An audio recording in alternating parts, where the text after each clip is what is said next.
আসসালামু আলাইকুম প্রিয় ভাইয়া ও আপুরা। এই ভিডিওতে আমরা অষ্টম শ্রেণীর বিজ্ঞান বইয়ের 2 পৃষ্ঠার ছকটি পূরণ করব।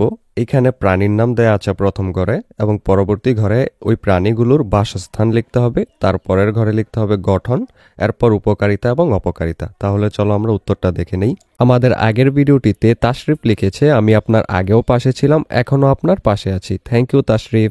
প্রথম, বানরের বাসস্থান হলো গাছপালা, এর গঠন হলো স্তন্যপায়ী, আর উপকারিতা হলো পরিবেশগত সামঞ্জস্য, আর অপকারিতা মাঝে মাঝে ফসল নষ্ট করে। এরপর দ্বিতীয়টা হলো কেঁচো। কেঁচোর বাসস্থান হলো মাটি, গঠন অনুবন্ধক, উপকারিতা মাটির উর্বর শক্তি বৃদ্ধি করে।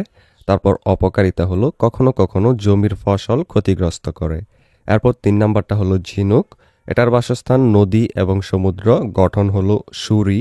এরপর উপকারিতা হলো মৎস্য উৎপাদনে সহায়ক, আর অপকারিতা হলো কিছু ঝিনুক বিষাক্ত হতে পারে।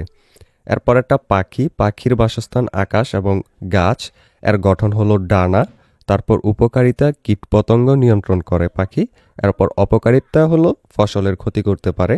ভিডিওর এই পর্যায়ে তোমাদেরকে একটা আপডেট জানিয়ে রাখি, তোমাদের নিশ্চয়ই এক এক বিষয়ের প্রাইভেট পড়ার জন্য এক এক স্যারের কাছে দৌড়াদৌড়ি করতে হয়। এতে করে অনেক সময় এবং অনেক টাকাও খরচ হয়। কেমন হতো যদি একই জায়গায় সবগুলো সাবজেক্টের প্রাইভেট পড়তে পারতে, আর টাকাও লাগতো অনেক কম। সেই কথা ভেবেই তোমাদের জন্য 10 মিনিট স্কুল একটি অনলাইন কোর্স লঞ্চ করেছে, যেখানে খুব অল্প খরচে গোছানোভাবে সকল বিষয়ের উপর ক্লাসগুলো নেওয়া হবে। ডেসক্রিপশনে লিংক দেওয়া আছে, সেই লিংকে ক্লিক করে বিস্তারিত জেনে যদি কোর্সটি ভালো লাগে তাহলে আজই ভর্তি হয়ে যাও সেই কোর্সে। এবার চলো ভিডিওতে ফিরে যাক।